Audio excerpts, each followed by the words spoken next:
Hello बच्चों, K2S chemistry classes में आपका स्वागत है और इस चैनल को सब्सक्राइब कर लीजिए।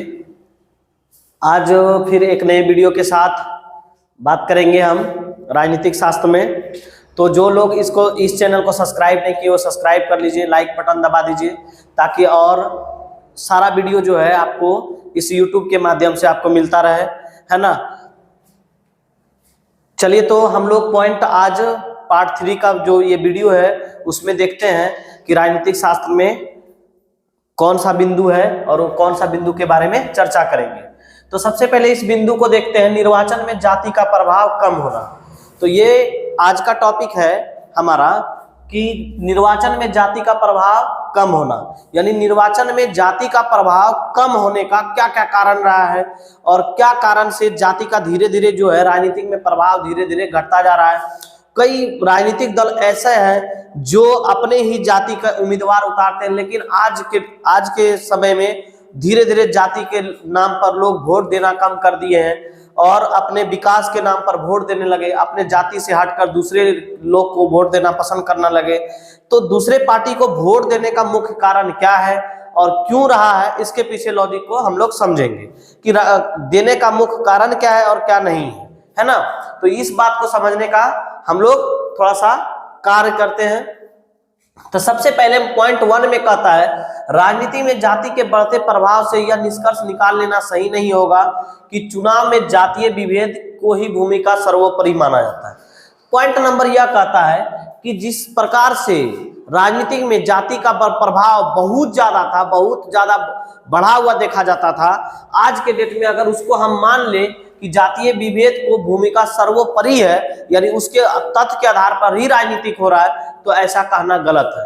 क्योंकि भारत में आज के वर्तमान समय में बीजेपी की सरकार है, तो देख लीजिए कि जहां भी कैंडिडेट वह अपने उम्मीदवार राजनीतिक दल का उम्मीदवार को उतारती है तो सबसे पहले विकास के नाम पर उतारती है। कोई ना कोई वो कोई भी विभाग से लाके, यानी कोई खेल विभाग से कोई एक अच्छा एक्टर को लाके चुनाव लड़वाता है ताकि उसका समाज में जो कार्य रहा है उसके छवि पर उसको वोट दे, ना कि जाति के नाम पे वोट दे। तो ये बिंदु को मानना थोड़ा सा गलत होगा क्या कि राजनीति में जाति के बढ़ते प्रभाव से यह निष्कर्ष निकाल लेना सही नहीं है, चुनाव में जाति विभेद को ही भूमिका सर्वोपरि है, ऐसा कहना गलत बात है। ऐसा मानना गलत है क्योंकि प्रभाव धीरे धीरे जाति का प्रभाव घट रहा है।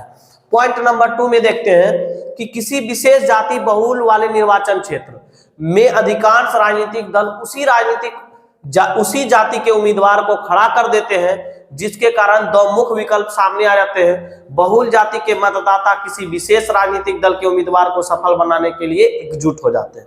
इस पॉइंट को समझने का कार्य करेंगे हम लोग। इस पॉइंट में क्या लिखा है, यानी किसी विशेष जाति बहुल कह सकते हैं जिस हम क्षेत्र में रहते हैं, जिस क्षेत्र में हम रहते हैं वह किसी न किसी निर्वाचन क्षेत्र में आता है। जैसे हमने पिछले वीडियो में भी आपको समझाया कि हम लोग कोई भी ना कोई, जैसे हम अपनी बात करेंगे तो हम जमुई जिला के ये जमुई निर्वाचन क्षेत्र से आते हैं। उसी प्रकार से बगल हमारे पड़ोसी लोग हैं जो वो झाझा निर्वाचन क्षेत्र से आते हैं, कोई सिकंदरा निर्वाचन क्षेत्र से आते हैं, कोई चकाई निर्वाचन क्षेत्र से आते हैं। तो अनेक जहां भी कोई जिला होगा और बिहार में बहुत सारे जिले हैं, तो वो कहीं ना कोई निर्वाचन क्षेत्र से अपना आता होगा। और उस निर्वाचन क्षेत्र में अगर मान लिया जाए कि मुस्लिम समुदाय का वोट ज्यादा है ना, या यादव समुदाय का वोट ज्यादा है, या कह सकते हैं भूमियार समुदाय का ज्यादा है, या ब्राह्मण समुदाय का ज्यादा है, या कह सकते हैं कि मंडल जात का ज्यादा है, तो इस प्रकार से आप देखते हैं कि जिस जाति का वोट ज्यादा है वहां क्या करती है राजनीतिक दल, उसी जाति को उम्मीदवार बनाता है। क्यों? क्योंकि वह राजनीतिक दल यह बात को निश्चित रूप से जान लेता है कि उस पार्टी के हम अगर कैंडिडेट को उतारेंगे तो क्या होगा कि हमारा जितना भी जो कैंडिडेट को हम उतारे हैं, मेरा जितना भी हमारे जात के वोट है वो सारा हमारा वोट बैंक बन जाएगा। यह चीज कौन सोचता है? राजनीतिक दल वाले। तो राजनीतिक दल वाले यह सोचकर अपना कैंडिडेट को उस क्षेत्र में उतारता है। बात समझ में आ गया ये? तो एक चीज ये समझे कि बहुल जाति वाले निर्वाचन क्षेत्र में, यानी जिस जाति में जिस निर्वाचन क्षेत्र में जिस जाति का बहुलता होगा उसी पार्टी के नेता को उतारा जाएगा। बात समझे? अब आते हैं राजनीतिक दल। तो राजनीतिक दल का कल आपको पिछले वीडियो में बताएं, राजनीतिक दल भारत में बहुत सारे दल हैं, अलग अलग राज्य में अलग अलग दल है। पार्टियां हमारी एक केंद्र सरकार पर भी है, एक राज्य सरकार के ऊपर भी है, यानी एक कह सकते हैं क्षेत्रीय पार्टी है, एक केंद्रीय पार्टी है। तो भारत में कई तरह के पार्टियां देखने को राजनीतिक पार्टियां देखने को मिलती है। कल पिछले वीडियो में हम आपको बताए थे कि हमारा जैसे बिहार जिस हम राज्य में रहते हैं उस राज्य की राजनीतिक पार्टियां आरजेडी है। आरजेडी का चुनाव चिन्ह क्या है? हमारा आरजेडी का चुनाव चिन्ह हम कल बताए थे आप लोग को कि आरजेडी का चुनाव चिन्ह लालटेन छाप है। फिर जेडीयू का चुनाव चिन्ह आपका तीर छाप है, जो आज के वर्तमान समय में हमारे बिहार के मुख्यमंत्री है माननीय नीतीश कुमार। तो माननीय नीतीश कुमार जिस पार्टी के मुख्यमंत्री है वह है जदयू के मुख्यमंत्री, और जदयू का जो हमारा है चुनाव चिन्ह वो क्या है? तीर छाप है। बात समझ में आ गया। अब उसी तरह हमारे एक नेता थे जो अब स्वर्गवासी हो चुके हैं, माननीय रामविलास पासवान, वो हमारे झोपड़ी छाप के थे, जिसको हम लोग एलजीपी भी बोलते हैं, है ना।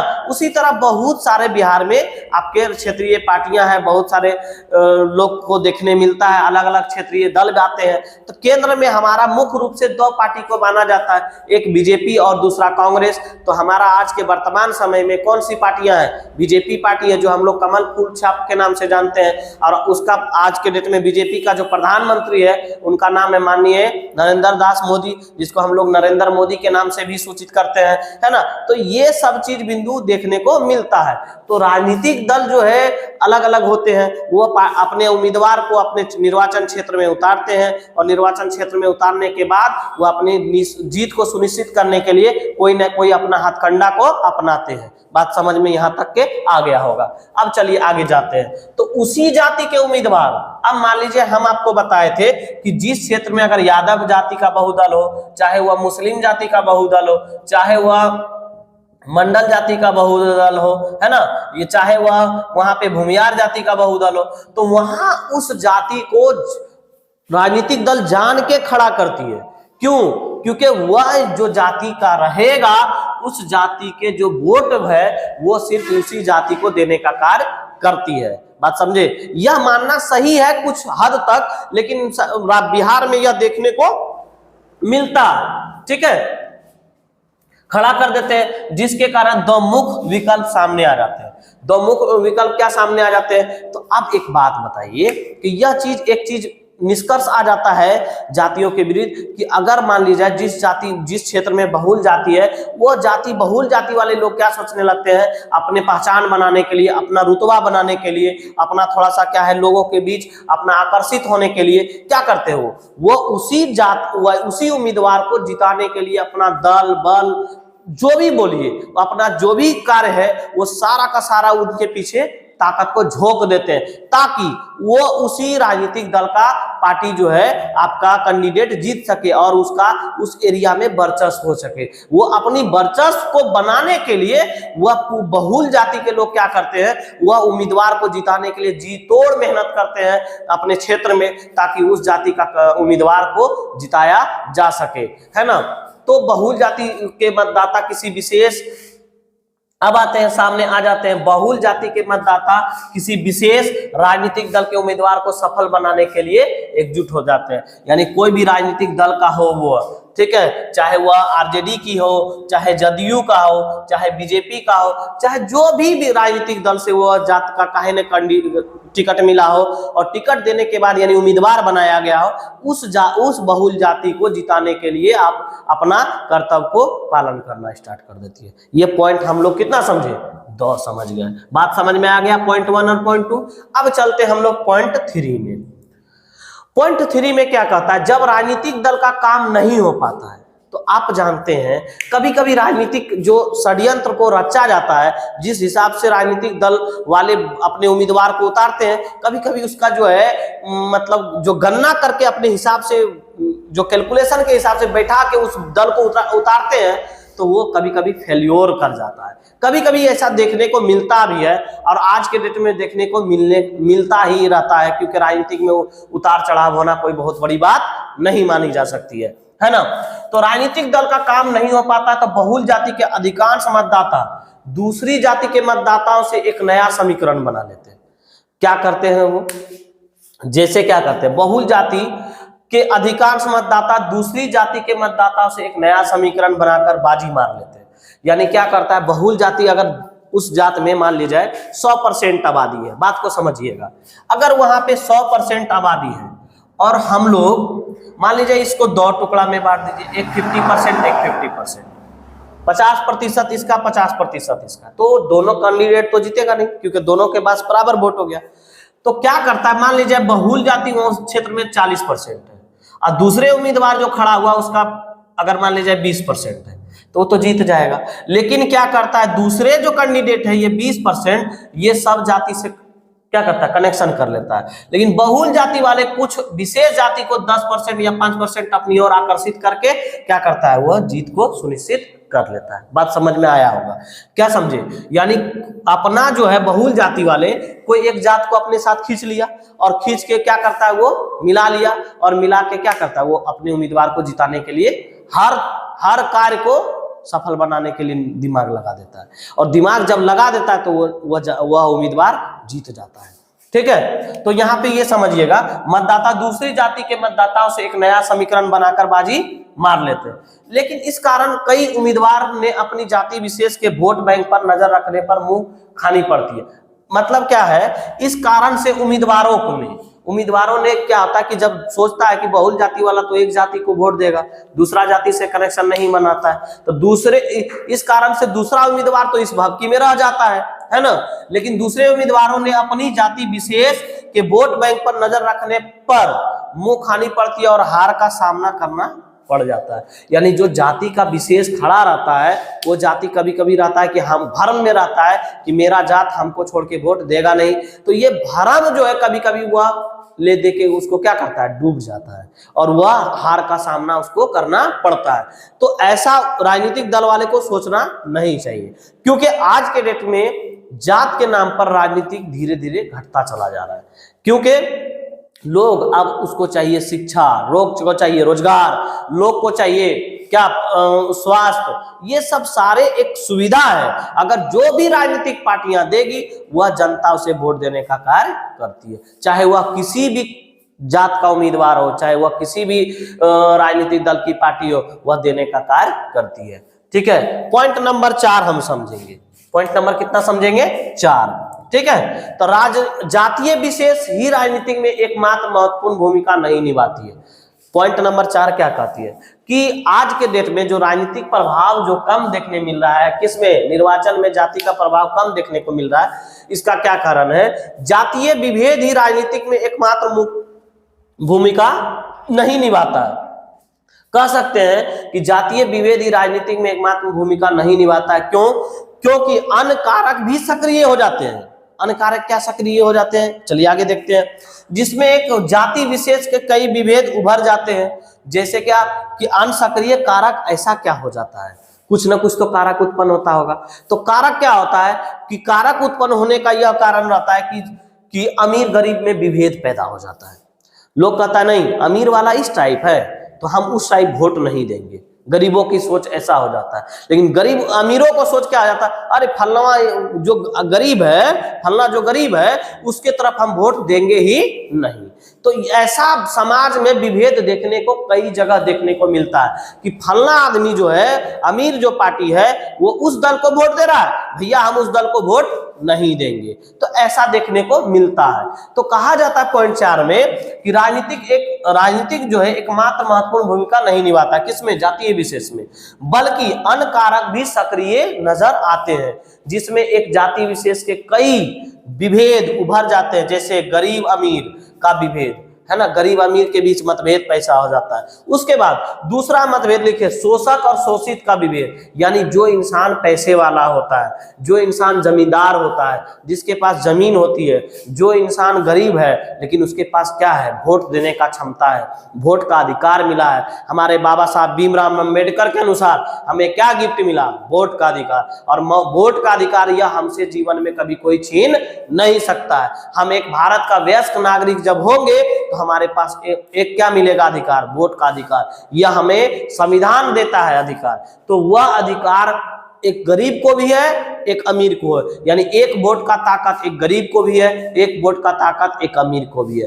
तो इस वोट के ताकत के वजह से एक बड़े बड़े हस्ती, बड़े बड़े जो राजनीतिक दल वाले वो वोट के ताकत पर झुकते हैं, और आपके ग्रामीण जो होते हैं, गरीब वर्ग के लोग होते हैं, यही वोट के ताकत में बड़े बड़े राजनीतिक दल को घुटने टेकने पे मजबूर करता है। तो ये चीज जो है हमारा एक संविधान के द्वारा यह ताकत देता है ना। तो ये एक जाति विशेष उभर आते हैं, जैसे गरीब अमीर का विभेद, शोषक और शोषित, यानी शोषक का मतलब हो गया शोषक का मतलब है जो शोषक करने वाला, यानी शोषण किसी के ऊपर जो करता है। जैसे मान लीजिए हम अमीर हैं, आप गरीब हैं, या आप अमीर हैं, हम गरीब हैं, तो हमारे ऊपर आप शोषण कर रहे हैं, तो ये हो गया शोषक करने वाला। जो शोषक आप जो कर रहे हैं मेरे ऊपर, वो कहलाएगा शोषक, और जो शोषक कर रहा है दूसरे पर, वो कहलाएगा शोषित। यानी जिसके ऊपर अत्याचार हो रहा है वो शोषित कहलाएगा, और जो अत्याचार कर रहा है वह शोषक कहलाएगा। बात समझ में आ गया? तो शोषक और शोषित के बीच विभेद हो जाता है, जिसके कारण दोनों में कभी विवाद, आपका राजनीतिक एक मतभेद नहीं हो सकता है, यानी दोनों के बीच इतना मतभेद पैदा हो जाता है, दोनों एक जगह खड़ा होना सुनिश्चित नहीं कर सकता है। पॉइंट नंबर, इसी पॉइंट में देखेंगे, यह आवश्यक नहीं होता कि एक जाति के लोग हमेशा एक ही राजनीतिक दल से संबंध रखें। यानी कह सकते हैं कि समय के साथ परिवर्तन होता है क्या, कि एक जाति के लोग, ये मान लीजिए हमेशा कांग्रेस पार्टी को ही वोट देगा, या आरजेडी को ही वोट देगा, लालटेन छाप में वोट देगा, या हो सकता है हाथ का पंजा छाप में वोट दे, हो सकता है ये तीर छाप में वोट दे। ऐसा कुछ भी नहीं है, समय बदलेगा, वोट भी अपने अनुसार वो ग्रामीण देना चाहता है, क्योंकि जो भी नेता या जो भी राजनीतिक दल विकास करती है उसके नाम पर वोट देती है, क्योंकि हर कोई चाहता है कि हमारा विकास हो, हमारा आने वाला बच्चा का फ्यूचर हो, और वो राजनीतिक दल से क्या उम्मीद कर सकता है? बिना आपके कमाए या बिना आपके कुछ किए हुए आपको कोई भी रोजी रोजगार नहीं दे सकता है, लेकिन आप रोजगार को एक सृजन तो कर सकते हैं। मान लीजिए बच्चे के लिए व्यवस्था स्कूल कर सकते हैं, तो राजनीतिक दल से यह ग्रामीण अपना उम्मीद रखता है। तो इसके कारण ये 4 बिंदुओं के कारण निर्वाचन में जाति का जो धीरे धीरे प्रभाव घटता जा रहा है, इस 4 बिंदुओं के रूप में देखने को मिलता है। ठीक है, इसी प्रकार से आगे हम और बिंदु और दूसरे टॉपिक पर समझने का कार्य करते हैं। तो चलिए बच्चों, फिर हम अगला पॉइंट को समझते हैं। क्या लिखा है अगला पॉइंट? जाति के अंदर भी राजनीति की पैठ, यानी जाति के अंदर राजनीति की पैठ का मतलब ये हो गया कि जात के भी अंदर और बहुत सारे जात होते हैं जो उसके अंदर भी राजनीति करती है। इस बात को पहले समझिए। जैसे बहुत सारे जात होते हैं जिसमें उपजात में बांटा होता है। तो जैसे हम लोग जात का नाम में जानते हैं ना, कि जैसे मान लीजिए अगर कोई यादव है तो यादव में भी, उसमें भी उपजात बांटा है, किस्नोट, मंझरोट, इस प्रकार से। और फिर इसी प्रकार से शर्मा में भी बांटा हुआ है, शाह में भी बांटा है ना। कोई कहता है कानू तेली होता है, एक साउथ तेली होता है। इस प्रकार से बहुत सारा लोग उपजाति में बांटा गया है। तो सबसे पहले ये बात, इसी चीज को समझना है इस बिंदु में, जाति के अंदर भी राजनीति की पैठ क्या क्या होता है और क्या क्या उसकी भूमिका निभाती है। तो सबसे पहले इस बात को समझेंगे, वर्तमान युग में इस क्षेत्र में नई प्रवृत्तियां भी उभरकर सामने आने लगी है। नई प्रवृत्तियां उभरकर सामने आने लगी है। ऐसा सिर्फ राजनीतिक में ही जातीय विभेद की पैठ नहीं हुई, बल्कि जातीय विभेद राजनीति का शिकार हो गया है।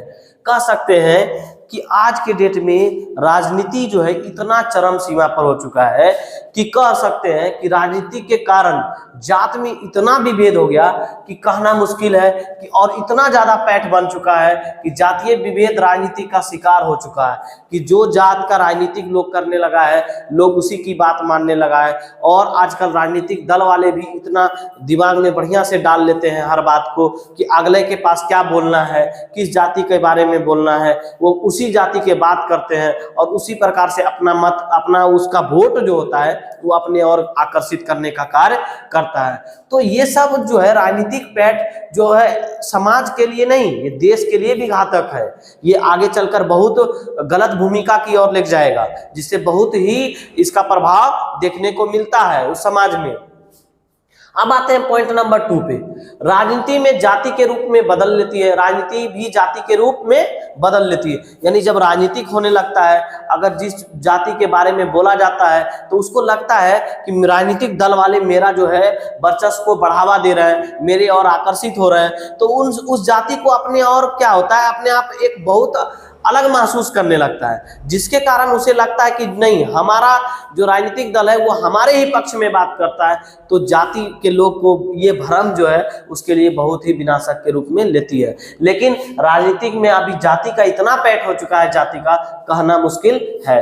तो कहे जा सकते हैं बदल देती है, क्या जाति के रूप में बदल देती है, क्योंकि इनका समीकरण बदलता ही रहता है। यानी इसका समीकरण जो होता है, जोड़ घटाव गुना, जिस तरह हम लोग मैथ में पढ़ते हैं उसी तरह राजनीतिक में भी जोड़ घटा गुना भाग किया जाता है। क्योंकि राजनीतिक में ये दिमाग लगा के राजनीतिक दल वाले करते हैं कि किस जाति का वोट उसमें ज्यादा है, निर्वाचन क्षेत्र में किस जाति का वोट उसमें है, किस उम्मीदवार को उतारना चाहिए, किस उम्मीदवार को नहीं रखना चाहिए, क्योंकि वह उसको हमेशा जीत को सुनिश्चित करना है। और जीत को सुनिश्चित करने के लिए वह हर तरह के हथकंडे को अपनाता है, चाहे वो राजनीतिक के रूप में जाति के आधार पर हथकंडे को अपनाए, पैसे के रूप में अपनाए। लेकिन हम किस बिंदु को जानना चाह रहे हैं, जाति के अंदर राजनीति, यानी जात के अंदर जो राजनीति कर रहा है, यानी करेगा बैकवर्ड फॉरवर्ड की राजनीति करेगा, किसी उसी जात में है या तो फिर छोटा जाति में है, पिछड़े जाति में या अगड़े जाति में भी बहुत सारे मंडल होते हैं, बनिया वर्ग के होते हैं, यादव वर्ग के लोग होते हैं, मुस्लिम वर्ग के लोग होते हैं, उनके बीच भी राजनीति करेगा। तो ये सारे देखने को मिलता है। तो चलिए इस पॉइंट पर फिर समझते हैं। कभी कभी सवर्णों और दलितों के बीच विभेद होता है। देखिए कभी कभी क्या होता है, जो बड़े जाति के लोग हैं उनके बीच और छोटे जाति के जो लोग होते हैं उनके बीच इतना ज्यादा मतभेद हो जाता है कि दोनों अलग अलग राजनीतिक दल को सहयोग करने लगता है। बड़े जात के लोग जो है वो अलग राजनीतिक दल को सपोर्ट करते हैं और छोटे जो जाति के लोग होते हैं वो अलग राजनीतिक दल के लोग को सपोर्ट करने लगते हैं। तो इससे क्या होता है कि दोनों के बीच जो इतना विभेद होने के कारण अगले राजनीतिक दल वाले को फायदा देती है। तो राजनीतिक दल वाले तो चाहते ही है कि आप समाज में बटे रहो, आप समाज में अलग रहो, ताकि हमें राजनीतिक वोट मिलते रहे और हमारी पार्टियां चलती रहे, वो यह चाहता ही है। लेकिन यहाँ सवर्णों और दलितों के बीच विभेद हो जाता है। लेकिन कभी ऐसा भी होता है, ऐसा देखने को भी मिलता है कि दोनों जात एक मंच पर आकर क्या करते हैं, दोनों जात हाथ में हाथ मिला लेते हैं कि नहीं भैया हम आपको सपोर्ट कर रहे हैं, आप हमको सपोर्ट कीजिए। इस तरह से दोनों जात क्या करते हैं, स्वर्ण और दलित दोनों मिलके एक मंच पर आकर राजनीति करने लगते हैं। राजनीति करने के बाद क्या होता है, दोनों में एकजुटता आ जाती है। लेकिन ऐसा भी राजनीति में कभी कभी स्वर्ण एवं दलितों के बीच विभेद उभरता है, तो कभी अगड़े और पिछड़े बिखर कर अपनी पहचान बनाने में जुटे रहते हैं। यानी कुछ कह सकते हैं कि अगर राजनीति में कभी कभी स्वर्ण और दलित जो है बीच में उभर जाता है, विभेद हो जाता है, तो उसमें क्या होता है कि उसी दौरान तो कभी कभी अगड़े और पिछड़े जाति, यानी दोनों जो ओबीसी वर्ग के वर्ग जाते होते हैं उसमें भी अगड़े और पिछड़े जाति माने जाते हैं, जो इसको हम लोग एक पिछड़ा जाति भी बोलते हैं, एक अत्यंत पिछड़ा जाति होता है। तो उस दोनों वर्ग में क्या होता है, अपनी पहचान बनाने के लिए, अपना होड़ बनाने के लिए क्या करते हैं, दोनों जुट जाते हैं। वह चाहे कोई बड़े जाति के उम्मीदवार के साथ सट जाते हैं या तो छोटे जाति के साथ उम्मीदवार के साथ सट जाते हैं। तो ऐसे में क्या होता है कि दोनों एक दूसरे को जाति में सट के क्या करता है, अपना सब कुछ सपोर्ट करते हैं, ताकि सपोर्ट करने के बाद अपना वोट भी देते हैं और अपने जाति को खींच के वोट दिलवाने का भी कार्य करते हैं। तो ऐसा देखने को मिलता है। तो स्वर्ण जाति हम पिछले वीडियो में भी बताए, ब्राह्मण, भूमियार और मुस्लिम में खान वगैरह जो होता है, शेख सैयद, वो सब आते हैं ये आपके स्वर्ण जाति में। दलित जाति में पासवान, पासी, चमार, ये सब सारे कौन जाति में आते हैं, आपके दलित जाति में आते हैं। उसी तरह अगड़े जाति में पिछड़ा वर्ग को कहते हैं, यादव, मंडल, बनिया वर्ग के ये सब आते हैं पिछड़ा वर्ग में। जैसे आप लोग कभी कभी सुनते हैं BC1, BC2 है ना, BC1 के जाति को अगड़े जाति बोला जाता है, पिछड़े जाति जिसको BC1 होता है, और ये BC1 ये होता है अत्यंत पिछड़ा जाति और BC2 होता है ये पिछड़ा जाति। तो पिछड़े जाति, अत्यंत पिछड़ा जाति जो नाई, शर्मा, शाह और मुस्लिम में भी एक दो समाज लोग आते हैं, इस तरह से देखने को मिलता है। ठीक है, पॉइंट नंबर 2 हो गया। पॉइंट नंबर 3 में देखेंगे, यह स्पष्ट होता है कि जातीय विभेद भी राजनीति को प्रभावित कर रहा है। यानी कह सकते हैं कि यह स्पष्ट होता है कि जातीय विभेद भी राजनीति को प्रभावित करता है और राजनीति भी जातीय विभेद को प्रभावित करने की कोशिश करता है। यानी कह सकते हैं जातीय विभेद के कारण राजनीति को प्रभावित करता है। यानी जात में जब विभेद हो जाता है तो राजनीतिक दल वाले को कभी कभी नुकसान भी होता है। लेकिन कभी कभी राजनीतिक में भी जातीय विभेद जो है राजनीतिक को फायदा भी पहुंचाता है। तो उसी प्रकार राजनीतिक भी जातीय विभेद को प्रभावित करने का काम करती है। यानी राजनीतिक करके जो है जात में विभेद करवा देना यह राजनीतिक वाले को फायदा ही होता है। लेकिन कभी कभी इसका उल्टा भुगतना पड़ता है। जातीय विभेद होने के बाद राजनीतिक दल को नुकसान भी सहना पड़ता है। इस बिंदु में यही चीज कहना चाह रहा है।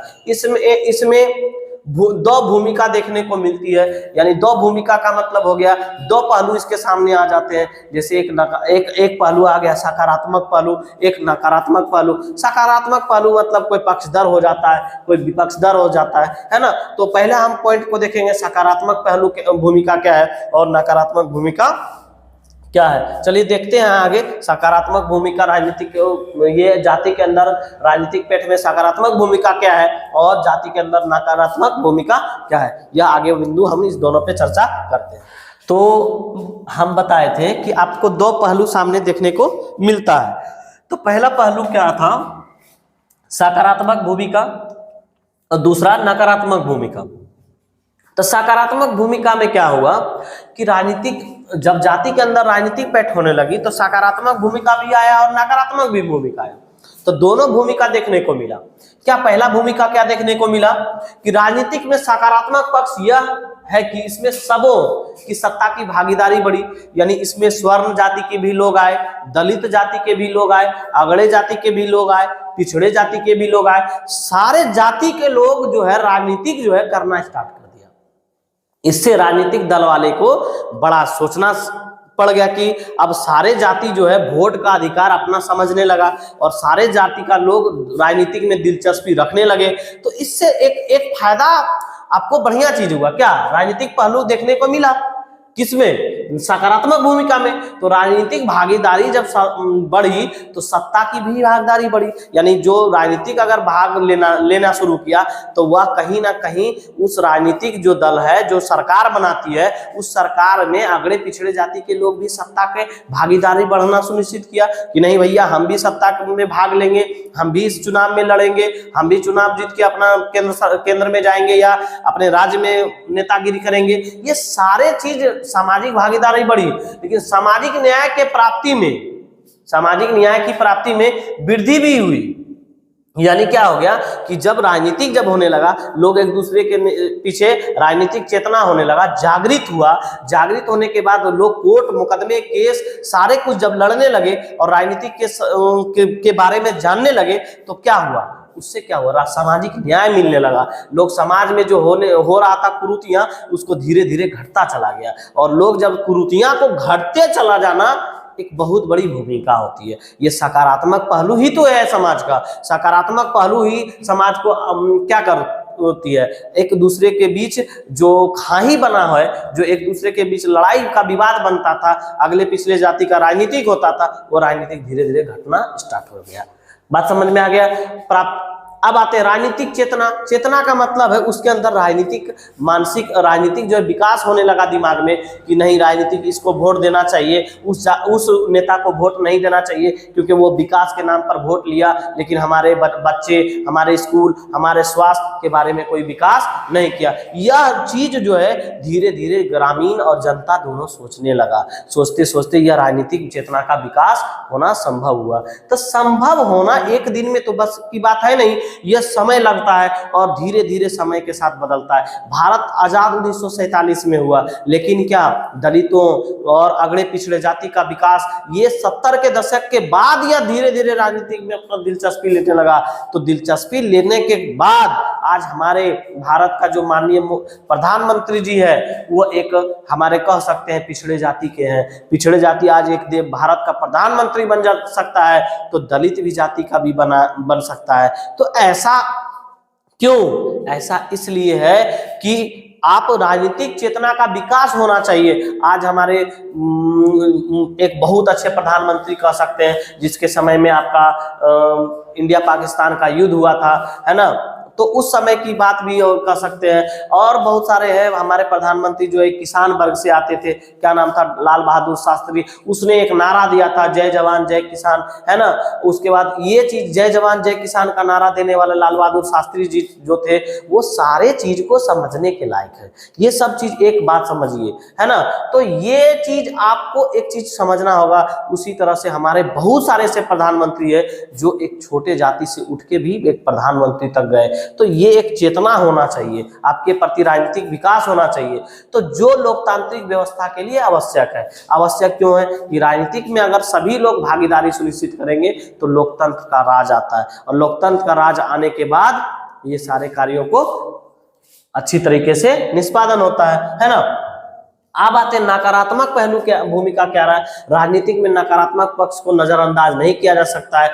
जातीय विभेद की राजनीति के कारण समाज अनेक प्रतियोगी समूहों और टुकड़ों में बट गया। कहने का मतलब ये हो गया कि नकारात्मक पक्ष के कारण, नकारात्मक पक्ष के ही कारण समाज में गुट में बदल गया कि फलना जाति का गुट अलग, फलना जाति का गुट अलग, इस जाति का गुट अलग, उस जाति का गुट अलग, ऐसे ऐसे बट जाने के कारण जो टुकड़े में बट जाना, ये एक राजनीतिक का दुष्परिणाम कह सकते हैं हम लोग। यह कह सकते हैं समाज में एक बुरी तरह से प्रभाव पड़ना, क्योंकि जाति के अंदर राजनीतिक पैठ ही तो समाज को बांट दिया, समाज को बांटने का काम किया। समाज को बांट जब दीजिएगा तो राजनीतिक आपका सेकिएगा राजनीतिक रोटियां, लेकिन क्या होगा, धीरे धीरे धीरे धीरे वह एक बहुत बड़ा विकार रूप में ले लेगा, और समाज जो है उस विकार रूप को बर्दाश्त नहीं कर सकती है। इस बात को आप दिमाग में डाल लीजिए, है ना।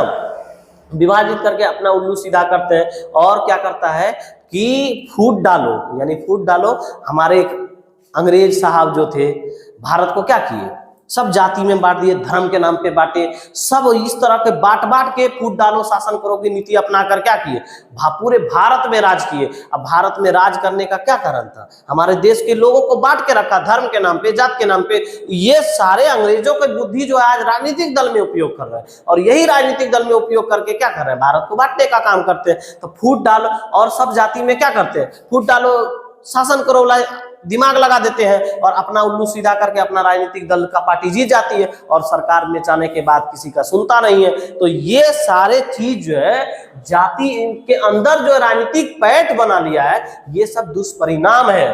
किसके लिए, हमारे और आपके समाज के लिए। ये सब चीज नहीं होना चाहिए। ये सब आप राजनीतिक में देखने को सीखने को मिलता है, और आपके बोर्ड एग्जाम में जब सवाल पूछा जाएगा तो आप इसी विश्लेषण के आधार पर लिखना पड़ेगा। इसी तरह से आप हर एक वीडियो से जुड़े रहिए। आपके कुछ दिन के बाद जो है आपको इतिहास का चैप्टर स्टार्ट होगा इसी यूट्यूब के माध्यम से, फिर आपका रसायन शास्त्र का होगा। हर एक वीडियो अपलोड किया जाएगा। आप थोड़ा संयम रखें और हमारे वीडियो के साथ बने रहें, और जो भी लोग इस चैनल के माध्यम से नहीं जुड़े हैं उनको जोड़िए और जोड़ने का कार्य करिए, ताकि एक एक सुविधा अनेक लोगों तक पहुंच सके। और मेरा कर्तव्य है कि आपको इस सुविधा को पहुंचाना, और इसी तरह वीडियो में बने रहिए, लाइक और सब्सक्राइब देते रहिए, ताकि हमको और वीडियो बनाने में अच्छा लगे। और कमेंट करके बताइए कि कैसा लग रहा है पढ़ाई, और नहीं लग रहा है वो कमेंट बॉक्स में बताइए, ताकि और वीडियो बनाने का मेरा मकसद पूरा हो सके। तब तक फिर मिलते हैं नेक्स्ट वीडियो में। जय हिंद, जय भारत।